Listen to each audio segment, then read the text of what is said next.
St. Helens High School principal Katy Wagner was arrested this morning. And the irony of this is that if she hadn't written this letter, this never would have happened. Viral TikTok videos from a former high school student sparked a bombshell investigation that ultimately led to the arrest of alleged predator teachers. And now, the principal of that high school is facing felony charges for reportedly turning a blind eye to it all.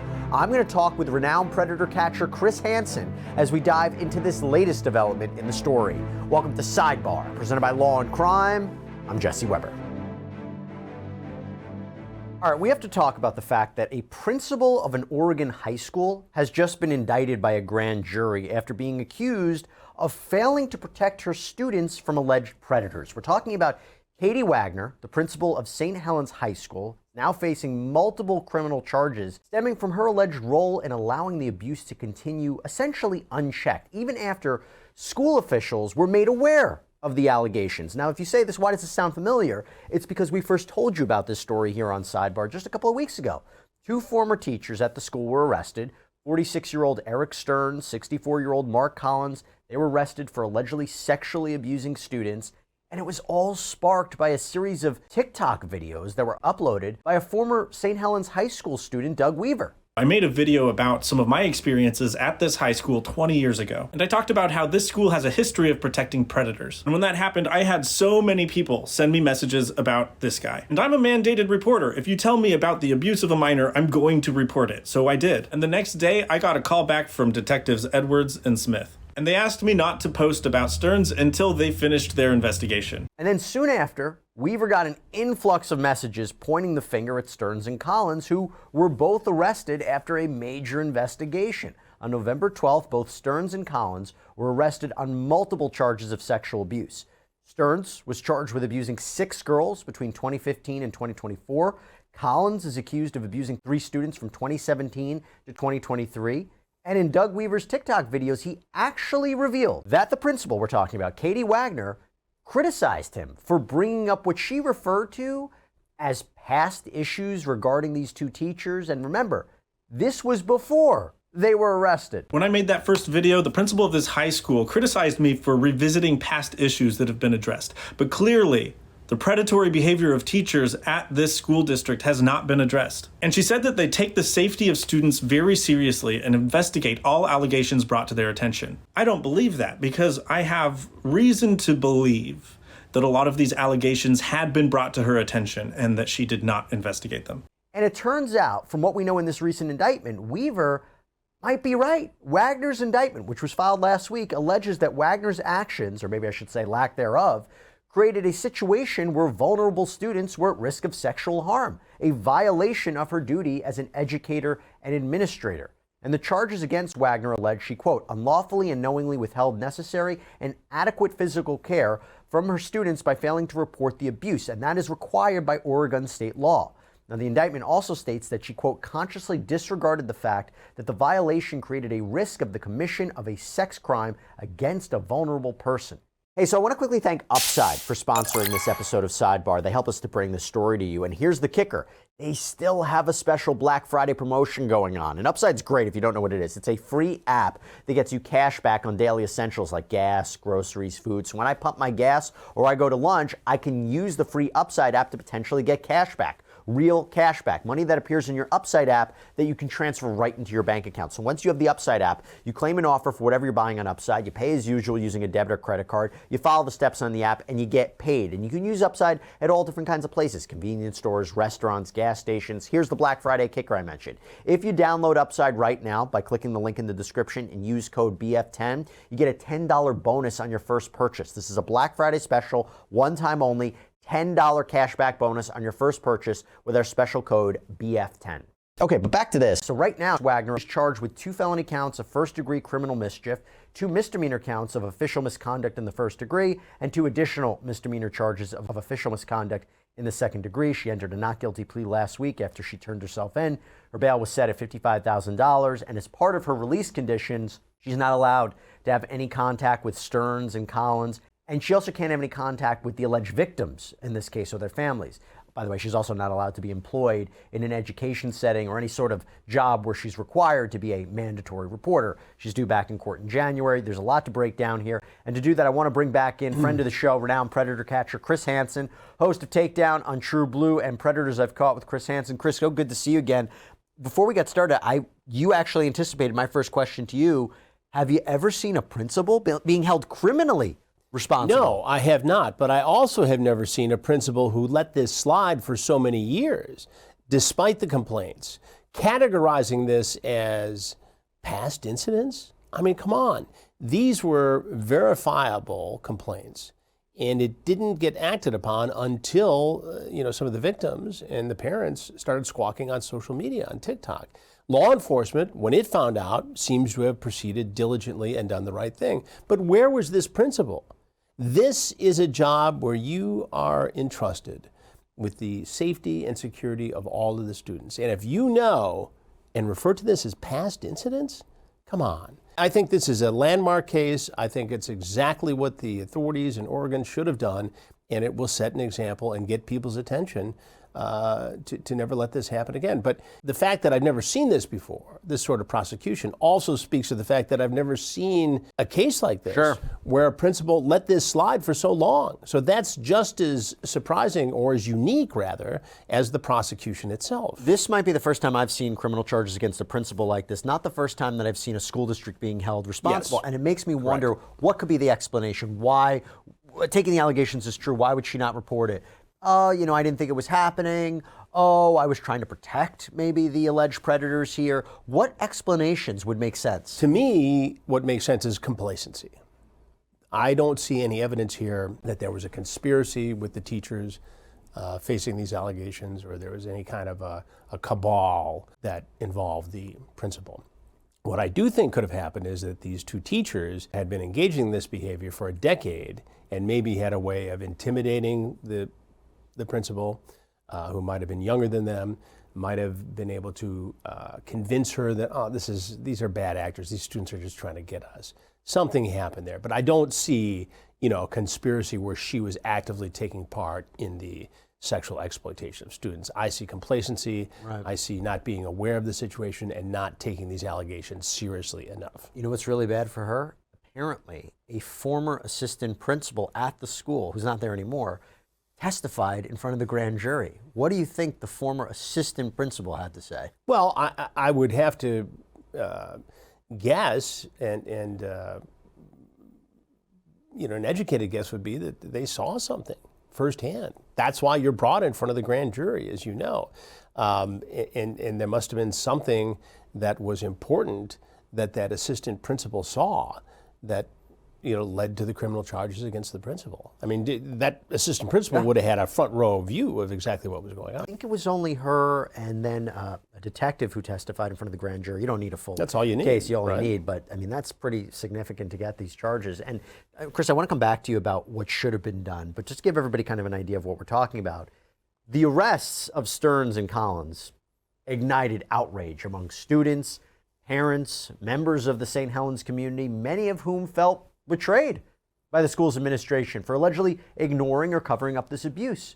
Wagner and St. Helens School District Superintendent Scott Stockwell, they were originally placed on administrative leave on November 15th pending further investigation. And what you had was frustrated parents who spoke at a board meeting held earlier this month, and they didn't hold back. Families do not give us their students.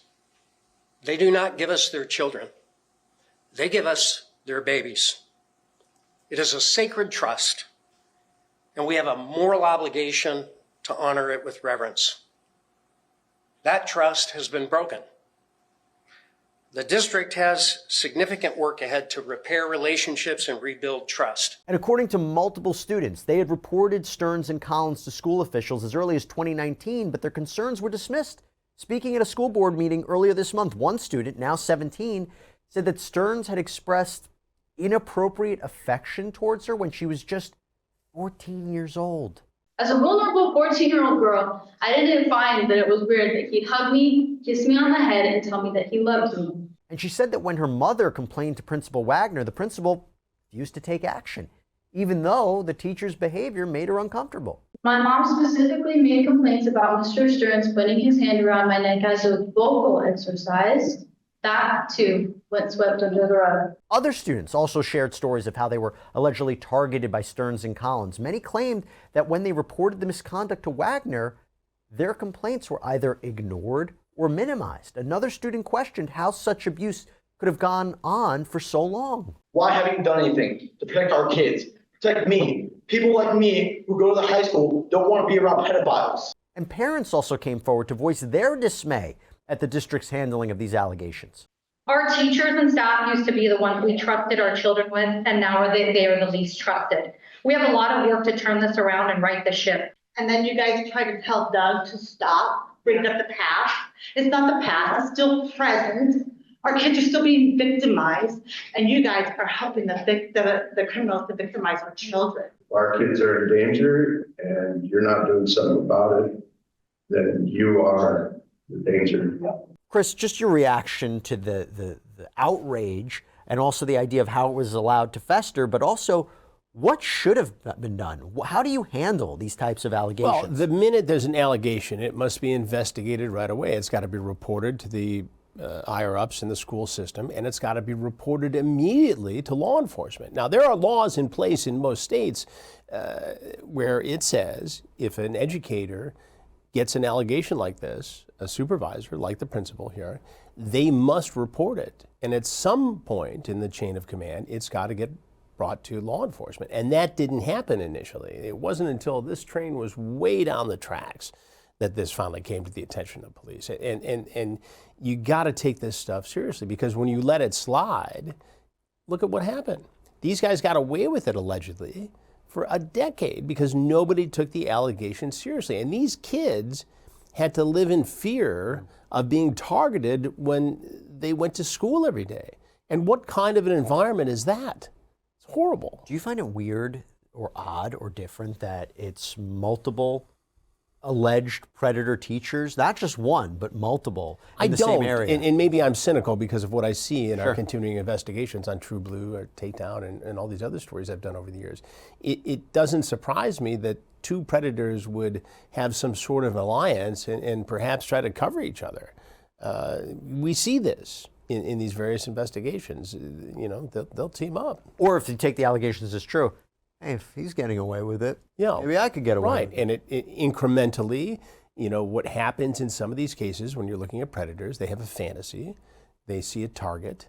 I don't know if, you know, pornography was involved in this, but we often see that in the mix, and they keep stepping, and incrementally it becomes acceptable in their mind, and then they act. And that's what we saw in this case. I want to get your reaction to the response of something. So in response to the community's anger and frustration, we had the acting superintendent, Dr. Steve Webb, who issued a statement, and he expressed the district's acknowledgement of the, quote, pain, disappointment, betrayal, fear, shame that has swept through the St. Helens community. I understand that the community of St. Helens is hurting, anxious, and in many cases, angry.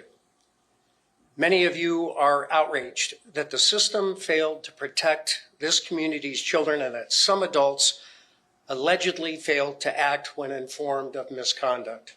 Webb also said that the district has plans to address sexual abuse allegations moving forward, meaning reviewing policies on mandatory reporting and staff ethics. There's going to be an investigation and issuance of a report within 2 months. They'll be working with law enforcement. He's also going to be tasked with appointing an acting principal and hold listening sessions at each school, meet with community leaders. You know, I wonder, is that an adequate response? Is that the only response available? Well, it is the only response. You have to really dig into the institutional issues that exist within this school and potentially in the entire school district. So you have to break it down. You have to rebuild it, and you have to make sure that there is a mechanism for students and teachers to make these complaints. Because what you have now is a system where there was impunity in terms of these two teachers. So it is the only thing that can happen. And the good news here is that much like the communities in which we do these predator stings, they become the safest communities in America Yeah, I'm for sure. a period of time. That's going to be the same issue here, the same situation here in this school district, that there will be reform. In your experience, how should teachers, administrators, what warning signs should they look out for? What are the warning signs? Well, anytime that somebody is overly chummy with a student, a teacher-student, I mean, look, there's a rule going back many, many years. You only touch a student between here, and only if it's appropriate. And whether it's a coach or whether it's a teacher of any subject, there has to be an appropriate distance psychologically, because you're talking about an adult versus a child who's still very vulnerable.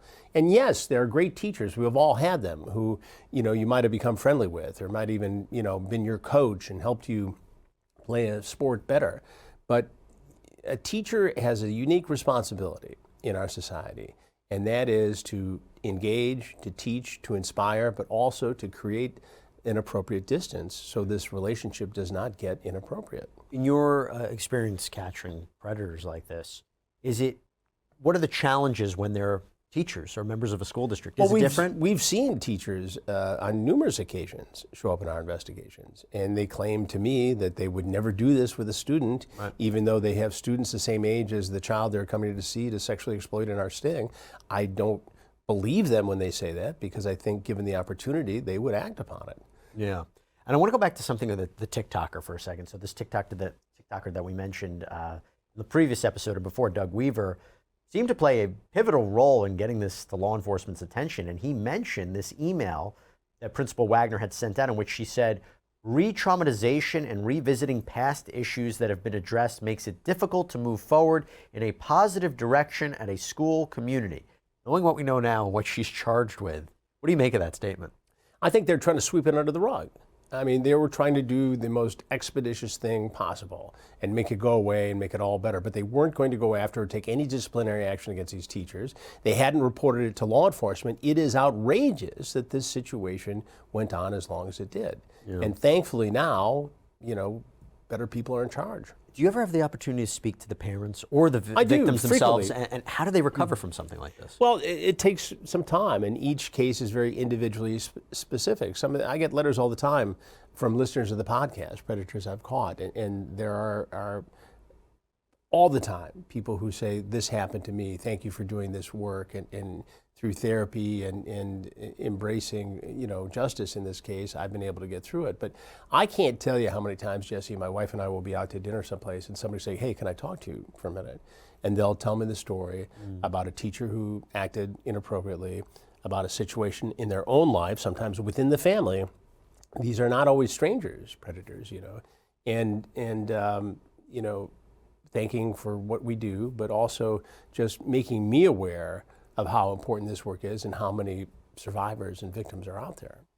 Well, you do great work, and I really appreciate you coming on to talk about this. Anytime, It's such a bizarre, scary case. This is an extreme case, but it really is. We see this in schools all the time, and parents have a role here, obviously, too, and they have to listen to the kids. And my mantra to parents is always, you have to create an environment where if something is going on with your child, they need to feel comfortable to come and talk to you, whether it's sextortion, whether it's an inappropriate approach from an adult online. And this happens not on the black web, not in these bizarre, extreme, sexually charged chat rooms. This happens on everyday social media.